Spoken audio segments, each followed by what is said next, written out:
Okay, so first of all, I want to thank you for allowing me to videotape this. Mhm.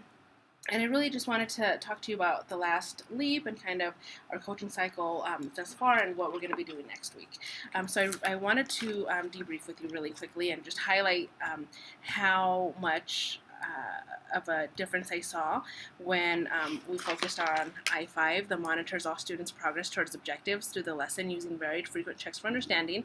I noticed that you were walking around, you had your clipboard in hand, you were checking off as you were asking students, and I noticed that you bent down and you kind of whispered in the kid's ear what their next step was. That is really great to see because we know that that's going to set up our students for success. What we plan to do now is really focus on I-8, promote student communication and collaboration. And I want you to kind of talk to me about the last observation that we had in terms of I-8, and then what I modeled for you. Like, what were some of the differences that you think really had an impact on what students were able to produce during that lesson? Okay. Well, like for starters, I was reading like the whole entire book with them, and then you broke it down into chapters. Also, the fact that they had more turn and talks between them, and then they had a written response to it. I did not have that.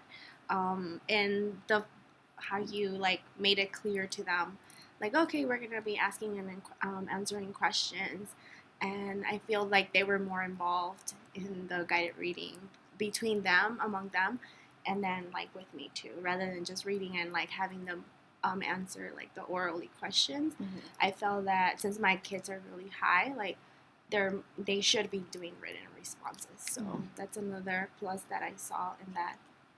Yeah. And so, if we're thinking about specifically I-8, and then kind of looking at these bullet points, and really just stuff that we've talked about overall, in trying to increase that student talk and student engagement, I heard you say something about how students were talking more, Mm-hmm. and so if we think about that, think about the lesson and maybe what I did or what was provided for students.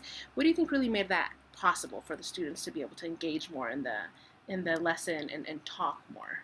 Mm, well, I saw, like I said, the written response, and also the fact I had, even though I have like it was like a high group, like some kids are able to start on their own, and then I had like this kid over here that he didn't know how to start. So like providing like the sentence stamps also helped like my kids that are struggling how to start. And I felt like that was something that was like really great, like not only providing them with the written response but also with the sentence stamps for those who need it. Yeah, exactly. Because I feel like a lot of your kids are at that level where they could really start using academic language and Yeah, start pulling that evidence from the text. Mhm. But the challenge might be, one of the barriers that they might have is, well, how do I start this conversation, or how do I add on to? I know. And so if you just provide those, just like I modeled here for your students, then you're right. That kind of gives them that access Yeah. to a more rigorous dialogue, and so that really helps them engage more in the conversation, and really meet the CLO, right, the standard for that day, asking and answering questions. Right. And so if we look at this column right here, or even this column here, what behaviors do you see that you think we can really focus on this week so that I can come in next week and see? Mm.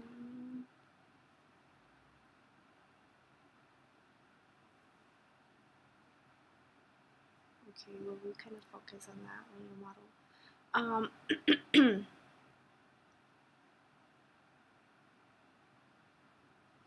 I say maybe the students ask teacher and peer questions, expand on others' thinking, and construct written arguments that are supported by evidence. Like, I know that some of my kids are like capable of doing it rather than just like saying yes or no or filling in the blank for that.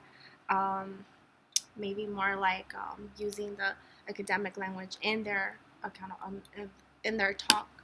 So maybe we can do something like that. I think that's next step. Yeah, I think that's a really great idea because that's something that I necessarily didn't model, right? Like I provided those sentence stems, but you're right, they can start using that academic language as well. And so something that you might be able to do is provide them with maybe a little word bank around what words, what academic language you do want to hear, so that when they are talking, they do that. So yeah, I think that's an excellent next step. I will write that here. And then if you would like to just know that that's one of the behaviors that we're going to be focusing on.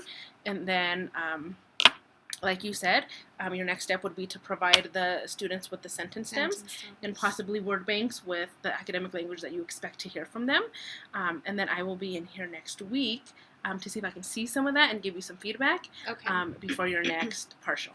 Okay, so this would fall back into also like I agree or disagree with you and grabbing the evidence from the text. Like I know that one of my little girl was trying to do it with one of my lower kids, but it wasn't going well because he was just like he's kind of more like yes, no. He doesn't really like participate when it like talking.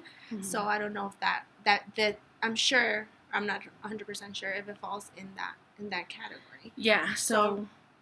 Yeah, so like right here it says expand on others' thinking, right? And so when we're thinking about that, depending on what your CLO is for that day, for that group, you can say, well, today we're going to expand on others' thinking. And then you can provide a sentence stems that are really connected to that. So I agree with so-and-so because and then we've already modeled and taught them how to pull that evidence. So then you just tell them, in that second piece, you're going to provide your evidence. And you're going to pull it just like we have been. Okay.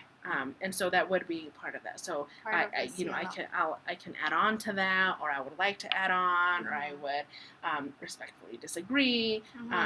Right. Okay. And so and I can also send you some really good sentence starters and accountable talk stems that you can use. Okay. Awesome. Does that sound good? Yeah. Okay, so I'll just mark this here. And then if you need anything else, just let me know before I come back in. And then I'll make sure that we're ready to go. Do that? Okay. Sounds good. Okay. Thank you. Thank you.